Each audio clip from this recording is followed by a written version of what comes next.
Student, welcome to scholars public school Jaora. हम लोग chapter number 9 जिसका नाम है एनुअल बॉडी एंड मूवमेंट हम लोग पढ़ रहे थे, जिसके अंदर हमने लास्ट लेक्चर तक हमने जॉइंट्स के बारे में अच्छे से जान लिया था और हिंज जॉइंट तक हमने आखिरी तक जाना था, जिसके अंदर हिंज जो हमारा डोर था इसका एग्जाम्पल हमने लिया था। आज हम इसी के आगे ग्लाइडिंग जॉइंट के बारे में पढ़ेंगे, तो पढ़ना शुरू करते हैं। ग्लाइडिंग जॉइंट ये होते क्या है? This kind of joint allow bone to glide over one and provide slight movement। अब देखिए, ग्लाइड का मतलब क्या होता है? एक दूसरे के ऊपर एक प्रॉपर ओवरलैप करना। The joint of ankle and wrist are the example of gliding joint. अब देखिए ये, अब इसमें देखेंगे आप कि ये जो हमारा हैंड है या ये अगर हम बात करें आपकी एंकल है, ये लिमिटेड हमें मूवमेंट ही प्रोवाइड कर पाएंगे। ठीक है, क्यों? क्योंकि ये किसी और पर ओवरलैप करे हुए हैं, या फिर हम बात माने अगर ये देखें तो ये एक दूसरे से अलग तरीके से, इनका जो जॉइंट होने का तरीका है वो अलग है। ऐसी कंडीशन में क्या होगा कि ये जो हमारा जो एंगल बन रहा है यहाँ पर, ये एंगल ज़्यादा नीचे नहीं जा पाएगा।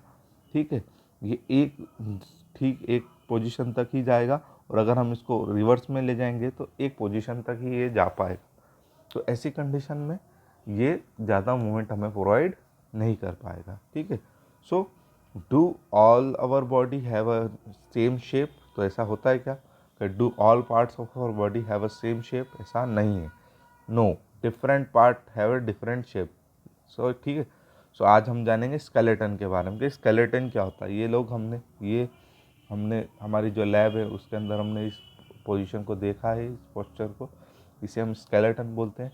तो स्केलेटन क्या होता है कि एक हमारी हड्डियों का अगर एक बात करें तो एक ढांचा होता है जिसके ऊपर, अब यही एक्चुअल में इसके ऊपर ही हमारी बॉडी में स्किन आ जाती है, मसल्स आ जाते हैं, तो हमारी बॉडी कंप्लीट हो जाती है। इसके अलावा अगर हमारे जो बॉडी के ऑर्गन्स है, हार्ट, लंग्स, ये सारी चीज़ें इन रिब गेज के अंदर आती है।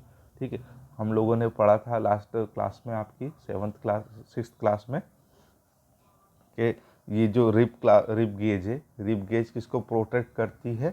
तो हमारे हार्ट को प्रोटेक्ट करती है। तो ठीक है, ये देखेंगे आप इसको। ठीक है, स्केलेटन क्या होता है? All the bones in our body form a framework to give the shape and size of our body. This framework is called skeleton. अब ये फ्रेमवर्क क्या होता है? तो फ्रेमवर्क ऐसा होता है कि आप लोगों ने देखा होगा कि बड़ी से बड़ी कोई भी चीज़ बनी हुई होती है तो उसका कुछ एक प्रोवाइड फ्रेम होती है। फ्रेम यानी कि उसका एक ढांचा होता है जिसके ऊपर हम लोग बनाते हैं। जैसे अगर हम बात करें, एक घर होता है तो घर के आसपास हम देखते हैं कि घर के जो एक बीम होते हैं और कॉलम्स होते हैं। बीम और कॉलम ही एक्चुअल में फ्रेम होती है। उसके ऊपर हम दीवार, फिर उसके ऊपर हम कलर कर देते हैं, फिर हम उसके ऊपर टाइल्स लगा देते हैं, साथ में हम उसके ऊपर फिर हम उसको कभी हम ग्लास लगा देते हैं। बट एक्चुअल तो जो हमने फ्रेम बनाई है जिसके ऊपर वो इमारत टिकी हुई है, वो तो आपकी एक फ्रेम ही है। ठीक है, तो उस फ्रेमवर्क को हम क्या नाम देंगे? स्केलेटन। तो सेम चीज़ हमारे किस में हो रही है? बॉडी में हो रही है। ठीक है, the skeleton comprises of 4 main part. ठीक है, 4 मेन पार्ट कौन सा है? स्कल, बैकबोन और स्पाइन, रिबकेज और लिम्ब बोन। ठीक है, देखिए हम पढ़ना शुरू करते हैं। स्कल आप हिंदी में अगर इसको बोलते हैं तो खोपड़ी।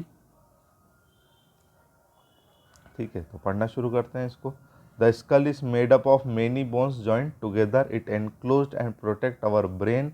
All the bones of the skull are fixed expect the lower jaw which is movable. तो ठीक है, आपको ये अच्छे से ये जानना है कि जो हमारी स्कल है ये अलग अलग बोन्स से मिलकर एक बनी हुई है, जो कि किसको प्रोटेक्ट करती है? आपको ध्यान रखना है, आपके ब्रेन को प्रोटेक्ट करती है।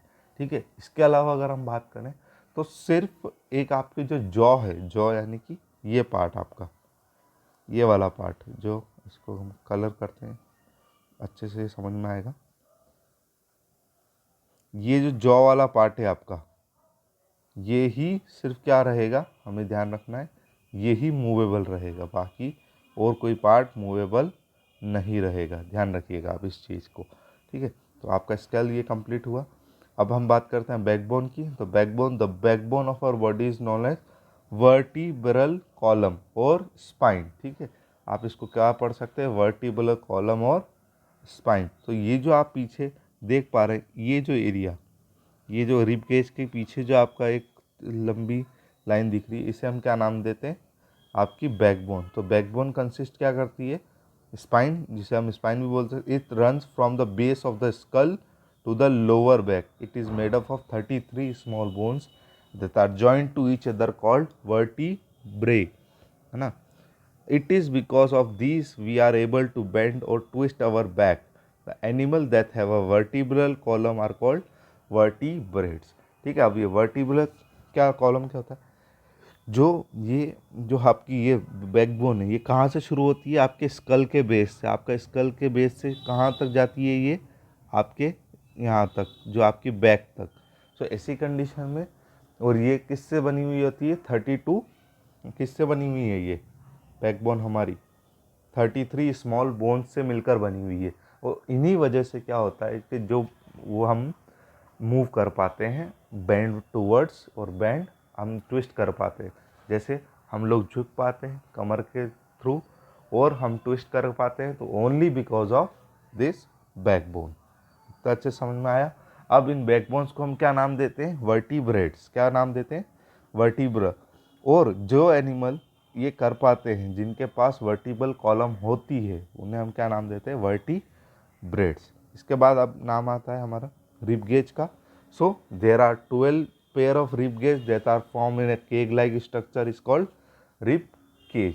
ठीक है, रिब केज आप ये देखिए, आपका एग्जाम्पल ये देखिए, इसका कितने का सेट होता है, तो 12 का सेट होता है। आपको ये ध्यान रखना है, ठीक है, पेयर होते हैं 12। ठीक है, ये बात आपको अच्छे से ध्यान रखनी है। तो they are curved bone that are joint to the backbone at the back. किससे जुड़ी हुई होती है ये रिब गेज, आपकी बैकबोन से जुड़ी हुई होती है, और ये कर्व होता है इनके अंदर, कर्व यानी कि घुमावदार होती है। ठीक है, the last 2 pair of rib cage are not attach to the front and this are called floating ribs. क्या बोलते हैं इन्हें हम, फ्लोटिंग रिब्स। तो rib cage protect our body. 1 minute, इसको पीछे चला गया है, इसको हम वापस लेकर आते हैं। इसको क्या बोलते हैं हम, the rib cage protect our heart and lungs. अब देखिए यहाँ पर एक फ्लोटिंग रिब्स आया है, तो ये देखिए अगर हम देखें अच्छे से, तो आपके जो रिब गेज है ये आपकी किससे अटैच्ड है, आपकी पीछे आपकी बैकबोन से अटैच्ड है। जो 10 पेयर है आपके रिब गेज के, वो किससे अटैच है, आपके बैकबोन से। पर 2 ऐसे रिब गेज हैं जो कि उससे अटैच नहीं है। ऐसी कंडीशन में हम उसके क्या नाम देंगे, फ्लोटिंग, यानी कि वो एकदम तैर रहे हैं या उनके पास कोई सपोर्ट नहीं है। ठीक है, इतनी बात अच्छे से हमें समझ में आई। अब जो भी इसका बाकी पार्ट है वो हम अगले लेक्चर में करेंगे। और एक इम्पोर्टेंट बात यहाँ और रह गई है कि रिब गेज प्रोटेक्ट क्या करता है। तो आप ये बात ध्यान रखेंगे कि rib cage protect heart and lungs. ठीक है, तब तक के लिए thank you so much, God bless you all.